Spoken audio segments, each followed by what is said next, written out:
好，杨珍妮到底有没有霸凌？说呢，有12项里面有2项是构成霸凌的。哦，否定颜惠欣的意见。杨珍妮是我们的总谈判代表，那颜惠欣是副总谈判代表，这2个照理讲其实都是很重要的哦。所以呢，导致颜惠欣的身心压力巨大哦，所以呢被认为有构成职场霸凌的行为，有2项构成职场霸凌的行为。那另外呢，其他的这个10项是不构成。好，但是不要说2项，1项构成都不得了了，对不对？那所以呢，这个因为有2项认定他霸凌，所以那行政院长是把他找来说，你自己想想要怎么解决了。但是杨珍妮不认为自己有霸凌，说没有，还发表了好几点声明，等我们看。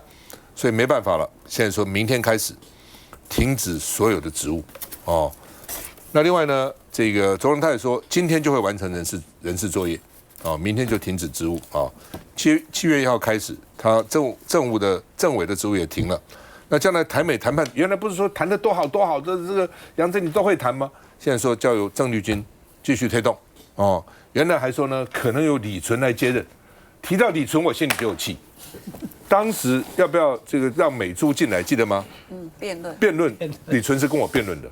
当时他就说，只要让美珠进来，我们就可以进 CPTPP； 不让美珠进来，我们就进不了 CPTPP。我说你讲真讲假，你是学者呢，你真的这样吗？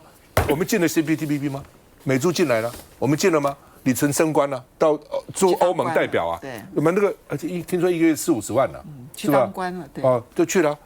哦，李纯要不要出来解释？你不是当时跟我讲辩论的时候袋子都有哦，你要不要出来解释？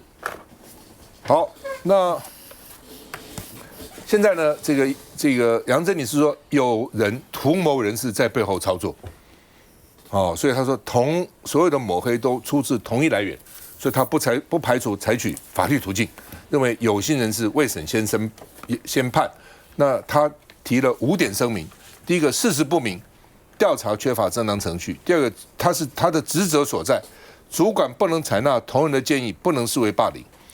第三，外界抹黑来自特定来源；第4个，未审先判，缺乏具体事证，所以不排除采取法律途径；第5个，感谢当时协助他的长官同仁谢谢他们铭记于心那另外呢，经贸办有30个同仁发表声明，说声援杨珍妮，说在他们的办公室从来没有出现恶劣粗俗的言语那另外呢，民进党党团说尊重杨珍妮发言跟依法救济的权利。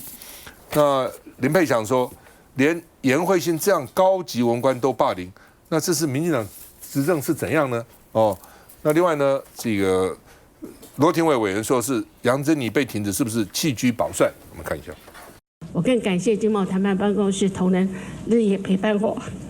讲到激动哽咽，今年1月，行政院经贸办总谈判代表杨珍妮赴美完成对等关税谈判，虽然落泪，却是喜悦。那本案的调查结果的话呢，是我们调查事项的第1项跟第2项，职场霸凌成立。但在这2个月后，经贸谈判副代表颜惠欣就因病去世，并在辞职信提及遭长官排挤。6月底，杨珍妮就被调查小组认定构成霸凌。在下周开始，我就会立即做出必要的一些处置。说到做到，29号，行政院长卓荣泰随即约见杨珍妮，但即便杨珍妮驳斥霸凌，再度重申个人6点声明捍卫名誉，卓揆仍决定7月1号起停止杨珍妮的政务委员职务。办公室最重要的理想，也是我们都很难过。不过，在被卓荣泰停职之后，杨珍妮也声明回应，同仁因为意见未获采纳而有失落感，不能视为霸凌。该调查报告是基于少数人士片面之词所做成，将本人加上霸凌罪名，令我痛心不已。不排除采取法律途径以正视听。院长怎么看杨珍妮说他被未审先判，不排除采法律途径？会完成人事作业。行政院的强调会持续强化职场友善环境。至于经贸办运作，由2位副总谈判代表及执行秘书处理日常业务，并由副院长郑丽君主持会议，不会受到个案影响。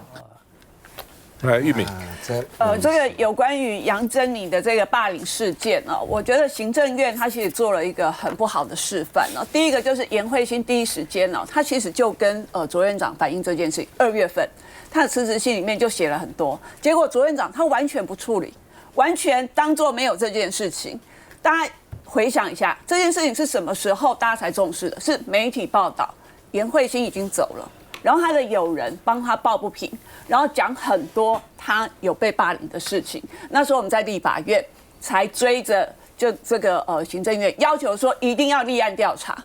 那查了这么久，查了3个月，然后查出来了。结果你知道卓荣泰他第一时间他的反应，上个礼拜5这个报告就已经确定职场霸凌成立了。杨珍妮有没有立刻请辞叫他走人？没有哦。那个他说我再看一下报告，我再想一想。卓荣泰处理这个事情是再想想，然后杨珍妮现在是7月1号才正式请辞，又拖了5天。卓荣泰在过去这个整个劳动部发生这个基层员工霸凌事件、轻生的事件，他说霸凌零容忍我们要给公务人员一个最友善的这个职场环境。那发生了这个颜慧欣的这个霸凌事件的时候，你看他处理的第一时间他漠视，他根本没有立刻去立案调查处理。然后第二个调查报告出来，也不敢立刻做决断，也没有要求杨珍妮立刻走人，所以这样就是做了一个最坏的示范了。你处理的整个过程其实不够明快跟果决。那你叫其他的公务人员看在眼里，说，那以后我们发生这个事情的时候，真的这个行政院是可靠的吗？可以向上反映吗？因为在公部门体系，其实最难的是什么？因为上面的长官握有比较大的权力，所以发生霸凌事件的时候，如果他向上反映，然后上面不处理，然后漠视，他其实就很难。就是会立案，然后真正去调查。那这件事情呢，现在看起来有2个部分哈。杨珍妮的部分，当事人当然都说我没有霸凌，但是这个调查报告已经确定是有职场霸凌哦。那行政院就应该要立刻处理。第二个是不是他们内部有另外的？杨珍妮把它解释成说是有一派的人要斗他走。所以呢，又说这个调查不公。那我觉得，如果针对杨珍妮他说有人要斗他走的这个部分，我觉得卓荣泰你到底是要多少？一个经贸办是我们对外谈判的单位，那现在一个发生霸凌，一个是内部现在还有这个政治斗争的问题，那你真的应该要好好处理。我看，刚刚玉博委员讲到一个前端的疏失，就是当颜慧欣她请辞的时候，已经在信中发出求救讯号了。他讲得很清楚，他没有止血，但问题是他的顶头上司就是只有杨珍妮啊，总谈判代表嘛。所以当时如果说早点介入了解，或许这事情就不会变成今天这样子。好，那这是前端的失误。但我现在后端，因为今天6月30，明天杨珍妮要被解职，因为行政院现在目前就做个决定。刚刚看到新闻画面是由副秘书长做了调查，发出了80份左右的这个经贸办里面不记名的问卷，所以不记名问卷你应该可以放胆写吧？那后来12项当中有2项，好，这个观众朋友先了解一下。好，但今天最新的发展有2个，第一个是什么？有30位的人具名联署挺杨珍妮，他们写的内容是什么？他说杨珍妮总谈判代表在这一段期间以来，因为经贸办就是常常这个因为时差的关系，可能半夜要去处理，工作压力很大。但是呢，杨珍妮对他们关心下属，然后婚丧喜庆、参叙慰劳，对他们很好。那这30个人愿意署名帮他写信，那你也必须了解说，他可能他人缘有不错的部分，你不能拿这30个人认为杨珍妮很好，就认为他对颜慧欣没有可能他们之间有什么事情，所以我才讲调查一定要非常的公正，而且非常的清楚嘛。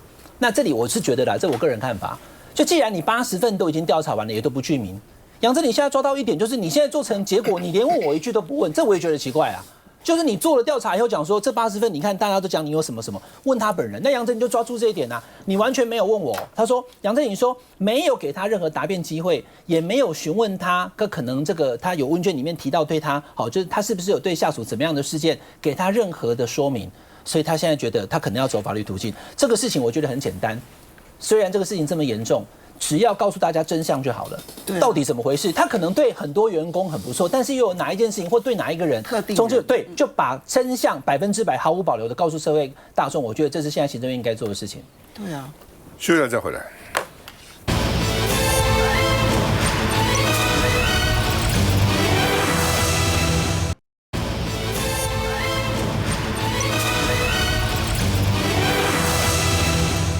行政院7月1号开始停止杨珍妮的这个职务，然后呢，台美谈判由郑丽君续推，老沈怎么看？杨珍妮被列举的这个被调查的事项8项吧，只有12项2项成立。现在媒体说其他10项其实更严重都没有了现在就这2项，就是用负面的言辞，拒绝对方所给你的意见。这个一个正的，一个负的，2个相差20岁，有这样的事情发生，我一点都不奇怪。我觉得这个，我看古代的宫廷剧，那个每一个部会有正的有负的，这个意见一开始就不合了，一路不合好几10年，尝试要不然你就不要干，辞掉了，说是请求上级把我调到别的单位，你要斗。你要一路斗下来也可以也没人讲不可以这个是影响那个单位的工作氛围也影响大家的工作效率不好。但是当事的双方都愿意斗，我没意见。但是现在就这个样子，霸凌现在是罪行法定，足以有条有文的嘛，对不对？霸凌有没有刑事？有能够这样就处理掉吗？我同意杨珍妮。就是走向司法途径，他要申诉了，搞个清楚，事情不能这样糊里糊涂、莫名其妙的结束。志杰，其实我对霸凌案一直都思考很久了就在这个社会上，最近包括那个校事会议就是说有些是校长霸凌老师，有些是老师霸凌校长，有些是老师霸凌孩子。有些是孩子霸凌老师，那你这个东西，就是说，目前为什么校事会有这么多家长、老师人心惶惶？就是说，这个每一个角度我们很多那个公正单位都是看书面资料，就像刚刚大佬提到，都是看书面资料去判断说，这到底是不是霸凌案。所以坦白讲，这个问题我一直觉得大错不容，小错包容那小错其实有时候是尊重包容，或者是心内的鬼不一定是很严重。今嘛包括那个性骚男生没啥敢跟女生开玩笑，你开玩笑，你哪舒服的是欢喜，你哪不舒服的是性骚所以变成社会，包括老师师生之间包括老板跟员工之间，他那个感情的因素会少掉，所以其实我现在其实想去推动品德教育了那当然这个也很不好推，这个要看大家怎么推。但是我现在有一个解方其实我倒是包括这一种，不要让纯粹的专家学者从书面资料去决定。像我们那个劳工局的劳资协调委员会它都是固定有很多的调解委员，它都有很多的经验。然后你劳方可以找一个，你资方可以找一个。你至少我找你，你会深切的去了解我的状况，那两边都会找到一个深切了解他状况的人，然后在一个官方的第三公证会来听双方面会比较深入，而不是只是看书面的资料。所以其实我会建议，就是说我们现在立法院在定这个霸凌其实有时候如果纯粹用这个资料去判断，很危险那不管是谁是受压迫的，谁是被误会压迫人家的，都是不公平的。所以我会这样子具体建议，就是说真的是大家在三思啦。那包括校事会议，其实我会再努力往这个方向去推，希望说能够让大家一个有信任、有感情的一个环境。这跟杨珍妮霸凌的事情是完全不同的事情颜慧欣是3月23号过世的嘛过世的当下。行政院还特别的发稿说，因为工作非常的辛苦可见得我们的对美谈判有多么的辛苦所以积劳成疾，如何。这件事情显然颜慧欣身边的人是不接受，所以到3月底的时候，由颜慧欣的友人出来爆料说，他纯粹就是因为被霸凌，就是因为被杨珍妮霸凌，所以才导致他后来的身心疾病。那当然细节的部分牵涉个人隐私，这件事情就不是在台面上说，理论上来讲就是行政院要处理。那因为立法院就盯上了这个案子，那卓荣泰说要成立专案小组，成立专案小组2个星期2个星期有任何的动作吗？没有。逼到颜慧欣的父亲前财政部长严庆章公开的说，我愿意接受行政院专案调查小组的访谈，任何地点、任何时间我完全配合。讲到这个样子，可见呢，就前面成立调查小组，我不客气的说就是搪塞，就是要让风波过了就好。可是家属显然是有很强烈的情绪，他自己为什么会有这么强烈的情绪？我们不是当事人，我们甚至于看调查报告，我们都看不出来说为什么会有这么强烈的情绪。因为不是只是女儿过世而已，也不是只是生病过世而已，这背后一定还有很多错综复杂的原因。否则，严庆章毕竟在官场也这么多年了，他会用这么强烈的方式来发声，然后他自己在陈水扁政府里头担任财政部长，然后之后呢，其实也担任了不少的职务。他为什么会这么做？那这件事情就是可以来观察。好，从4月中旬严庆章发言之后，就一直到这个时间2个多月的时间。坦白说，我觉得这个调查报告也是想要囫囵吞枣的解决事情。为什么这样讲？他一方面说，他调查了很多的这些经贸办的这些员工啊，然后呢，一一的去问这件事情有没有，那件事情有没有。那所谓的这件事情有没有，那件事情有没有，一定是颜慧欣身边的人去指控的嘛，哈。指控了之后呢，行政院就去按照行政院的调查报告自己说的，他们就一一的问，一一的问。问完了之后呢，这里面大概我看到的是有3项到4项是确实发生的。只是其中有2项认为，这个并不违反这个整个的这个职场上的伦理，所以呢不构成霸凌。那前面2项构成霸凌，那这前面2项构成霸凌，坦白说，我认为他用的是非常含混的词，用什么就是用负面的方式啦，多次的打断否定啦，如何的啊。那我也有看到有报道特别提了说，特别去讲他的身份的问题。那这个部分到底有或者是没有？因为我看那个资料上面没有特别提这件事情，所以这件事情是囫囵吞枣的。为什么我说囫囵吞枣？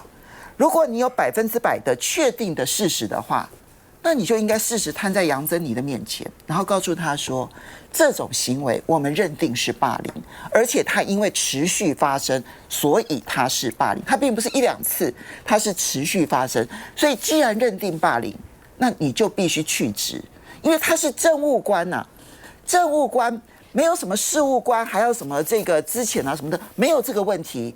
他其实政务官说他走就走了，结果卓荣泰用了一个就是那种打太极拳的方式，你自己决定你自己要走不走啊？用这种方式，所以他到底是认定有霸凌或没有霸凌呢？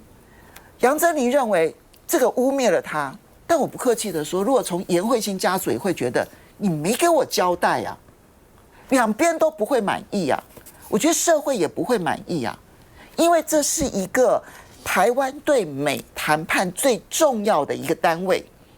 这个单位里头出现了霸凌行为，导致我们现在接下来的谈判只能派一个最没有经贸经验的郑丽君来上场了，这对台湾来讲是很大的伤害。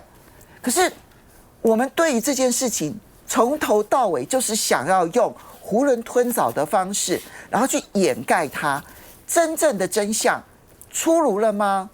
我觉得不管就杨珍妮或者颜慧欣的家属认为都没有出炉。我看现在这个调查哦，也在混了。对啊，你看他用这个名称，关系人乙就是杨珍妮嘛，于职务上利用权势与机会，逾越职务正当合理范围，持续以冒犯之负面方式，多次否定关系人甲之意见。关系人甲就是颜慧欣。打断关系人甲发言，造成冒犯性之不友善工作环境，导致关系人甲，就是颜慧欣之身心遭受巨大压力，构成职场霸凌。行政院写这个根本就是轻描淡写。对啊，他是轻描淡写，他一定知道实情，但是呢，就写啊，为了 cover 嘛，所以我刚批评的是这份报告啊。他这个写得很，然后第二个还不是讲这个什么颜慧欣的，第二个讲是同仁。这个关系人乙就是这个什么杨珍妮，利用权势机会逾越正当合理范围，持续以冒犯、责骂之分方式否定经贸办公室同仁的意见，不是其他人同仁打断其发言，形成单位内部紧张，造成冒犯性不友善工作环境，导致同仁身心遭受巨大压力，致侵害，构成职场霸凌。所以不只是对颜慧欣霸凌，对其他同仁也霸凌，但是写得轻描淡写，他都没有把那个实际什么就讲的这种好像对啊，看这个好像没什么嘛，但实际上一定不是这样。如果这样的话，行政院绝对不会停止他的职务了。休息一下再回来。不觉得川普一天都在？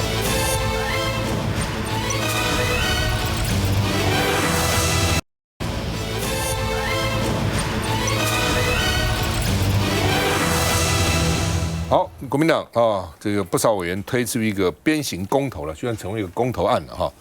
那卢秀燕支持，说呢这可以达成吓阻作用，因为乱世要用重点尤其是诈欺什么之类的，他们认为现在法律太轻了哈。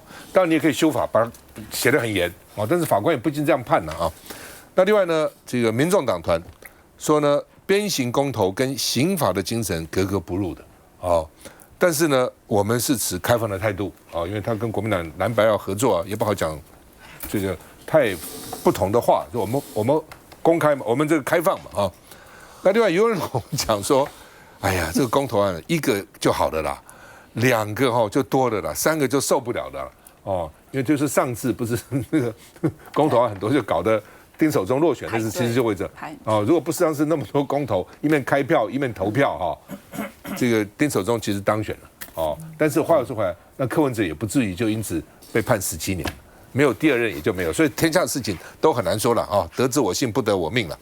再也推5个公投，国民党有3个，民众党有2个，民进党现在不知道，选务受不了，云龙就喊话，谁要考量承载的极限？现在是一个反废死、鞭刑、重启核电、国内移转投票、交通罚款，我认为重启核电真的不必了，这已经在做了嘛。赖士宝也要不那个赖清德也要做了嘛。赖士宝是支持核电的，但赖清德现在也没有反对好，对不起，所以呢，我觉得重启核电真的不必，就一点没有必要然后呢，国内移转投票、交通罚款、专款作用，我就专款作用你就立个法，对就好了其实都是可以立法的啦，说实话了但是公投它是一个政治目的的，就希望鼓励大家出来投票，因为有这个情绪性出来投票，大概主要是这个了那另外呢，国民党团说你中选会你担心什么吃不消？你民进党不是天天讲公投是至高无上的道德吗？连台湾将来台湾的前途都要2300人决定，那这怕什么公投呢？所以这是一个民主的态度了看一下。为了年底公投榜大选增加投票率，国民党团预计会提出反废死、鞭刑，还有重启核电的公投。不过先前呢传出党中央跟党团似乎有些意见不同，针对鞭刑公投的部分。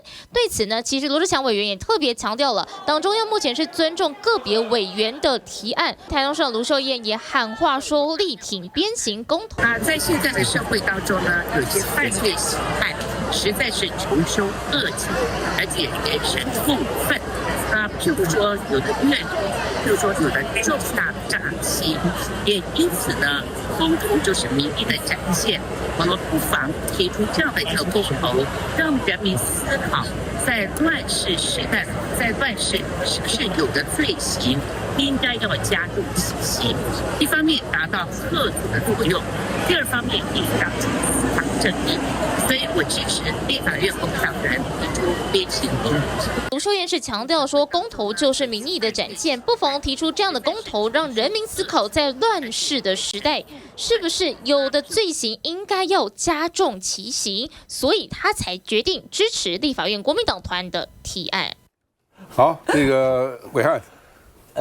刚刚那个主持人康哥给大家看了好几个公投案，我先2件事情跟大家报告。2018年我们有10大公投，那我不知道观众朋友，因为其实说实在的不同的政治人物提出，可能那朋友的感受不一样。我支持的人提出我就支持我讨厌的人提出我就反对。2018年那时候10大公投开票开到半夜，有人觉得说公投如果太多的话，对选务来讲是不，对不起我们把题目交点，支不支持鞭刑了来？鞭刑这一点上，因为刚刚其实主持人有讲了有好几个东西其实基本上根本不需要公投。我就讲鞭刑，鞭刑卢秀燕市长跳出来讲，好，我认为他过去对于重大议题比较不会那么积极表态，现在都表态。连鞭刑他说他支持，好，那我知道观众朋友一定有人觉得说，这个不是文明国家啊，文明国家直接用这样子。那我们民众党说什么？民众党说我们的刑法是这个教化跟矫正为方向，你鞭刑那是直接体罚。民众党弄了一个保留，可我不知道你保留是什么，你不要支持这个不会过哦。立法院提出公投要过半了哦。第二，你真的希望能够鞭刑入法以惩戒包含了这个性侵诈骗，因为洪孟凯委员讲得很清楚，我有访问他。那你就直接修法入法就好了，其实根本不需要透过公投。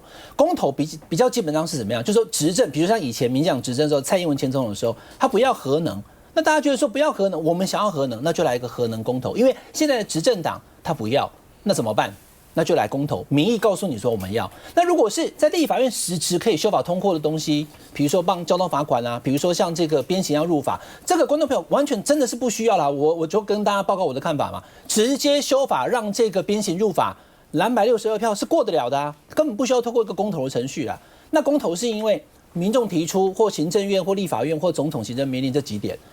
已经觉得说没有办法了，行政院都不修这个法才来公投。如果行政院马上可以修的法，我是觉得没有必要去透过这个公投的方式来。那当然，公投过往一样来讲，公投跟大选绑在一起的时候，有很好的动员效果，会让蓝绿的这个就是支持者会各自出来投票。所以我觉得啦，以这次来看的话，其实真的有好几个案子不需要经过公投，直接立法院提出修法就可以了。我补充说一下哈，那个还权于民哈，这个其实是民进党哈，他过去创党以来向来的主张哈。大家还记得林义雄就是为了公投就戴着斗笠，然后就是苦行哦。所以当民进党一直高唱还权于民，就是主张台湾要有公投的时候，现在他们执政了，拿到权力，结果呢，他们视公投为洪水猛兽啊哈。这个王义川跟吴思瑶就跳出来痛批这个游盈隆哈，说你一个中选会主委啊，怎么可以说公投绑大选了？民进党都忘记了，过去公投绑大选，这个是他们在野的时候，在立法院一直强力的主张。结果拿到执政权之后呢，他第一件事情就是公投跟大选就是要完全分开就是要把它切割。这个就是在野跟执政立场完全不一样。那回到公投这一题，应该要什么样的题目？我觉得刚暐瀚虽然说这个鞭刑不应该列为公投，但我个人是认为。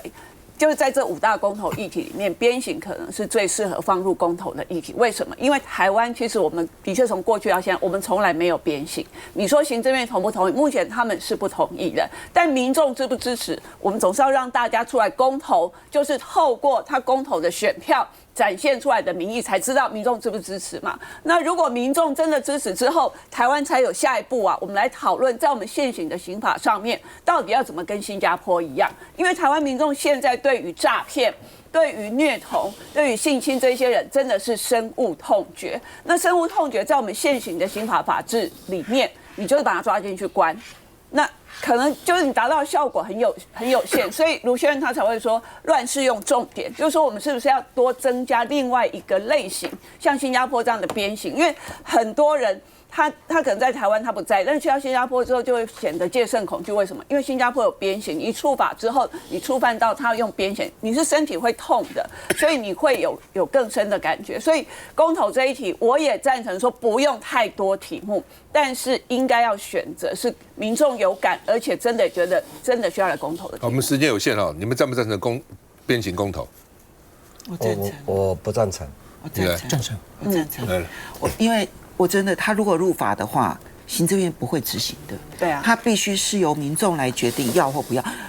我赞成鞭刑公投，但我个人赞不赞成鞭刑，我是保留的。一面倒哦，一面倒。你问我你问我赞不赞成鞭刑，我反对。对。我反对。我对新加坡有鞭刑，我是有意见的。对，没错。但是可不可以去公投？我认为是可以公投的，两回事情。更要。就公投可以，因为第一个公投也测试民意，第二个当然你也可以做民调测试，第二个它是一个政治动作了。它不是，它就要测试，用这个是很情绪性的题目，大部分都是啊，这个很情绪的题目，来大部分都是啊，来提高投票率，然后本来可能有些人不想投票，哇，因为对这个题目可能比对那个候选人我还有兴趣，我去投票，它是一个政治动作。休息一下再回来。没错，你这样讲的。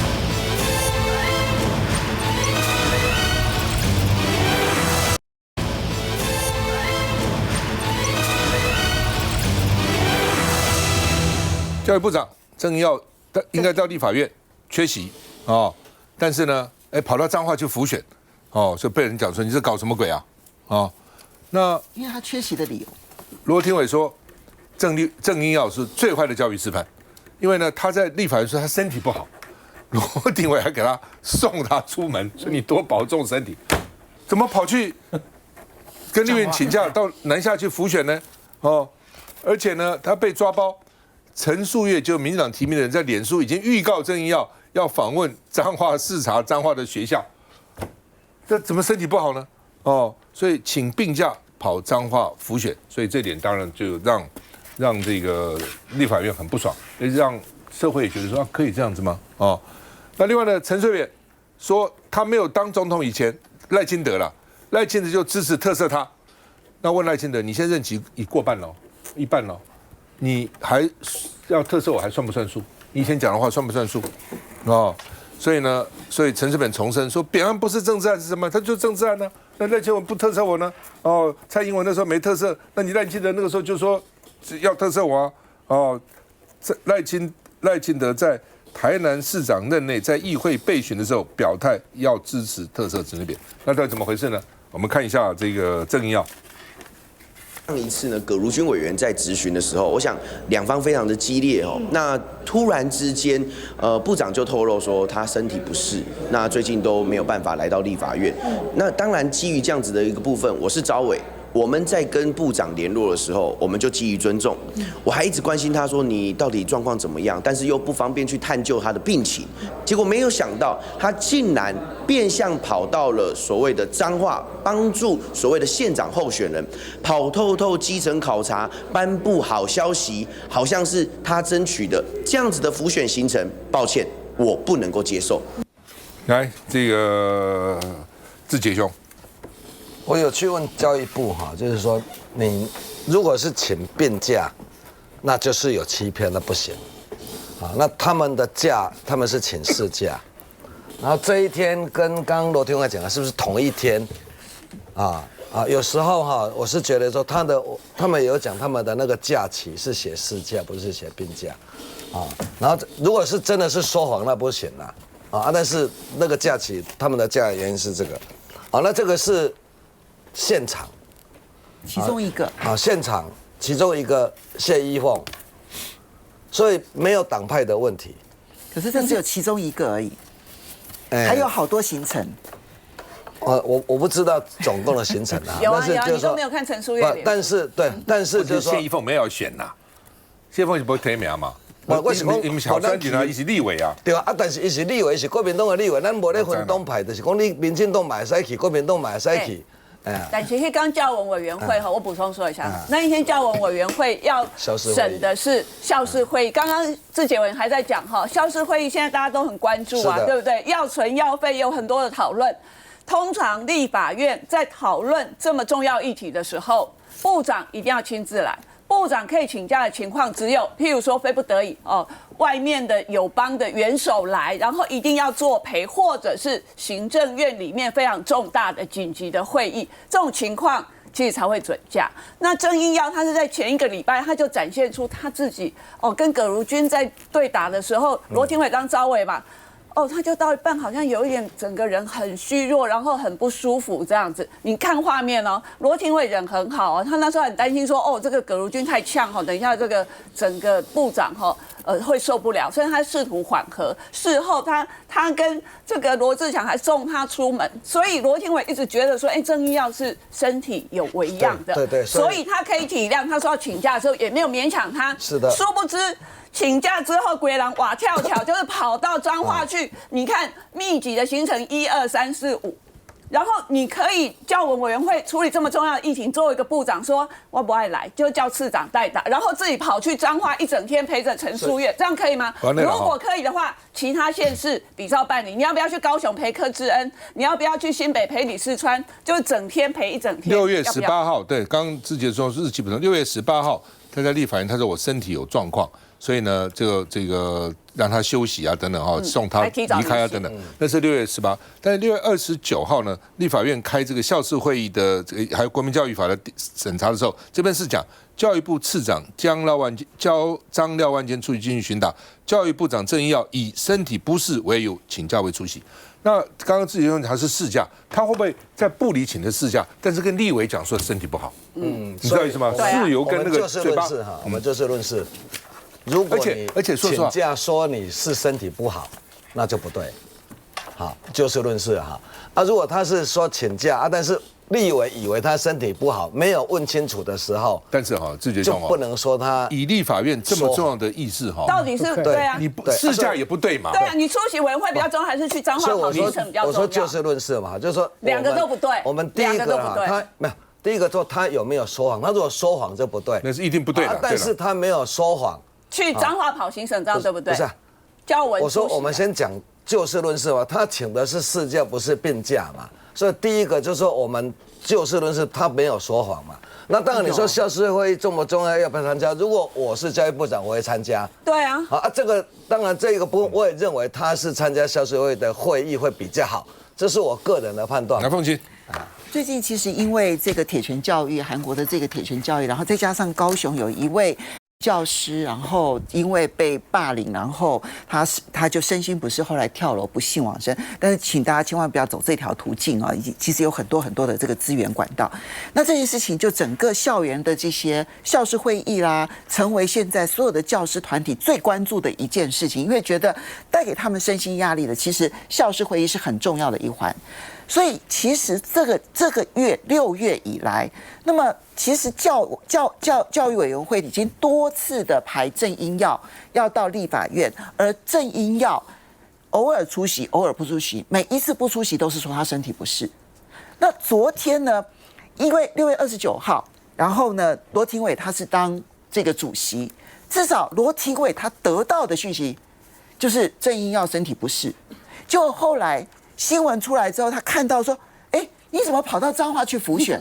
你跑到去彰化参加这个整个的行程，所以罗廷伟才会觉得我那么好心的让你请假，结果你跑到彰化去活跳跳跑一整天，他就会觉得他被欺骗，所以罗廷伟才出来痛批，而且郑英耀以他身体不适而回避校园的很多的这些教师，他们现在遭遇到各式各样压力的问题，他都回避不参加，不止一次就是不止一次，所以教育委员会在野党委员才会这么的愤怒，因为你已经不止一次了。那这一次是等于是对罗廷伟来说，我当场抓包你。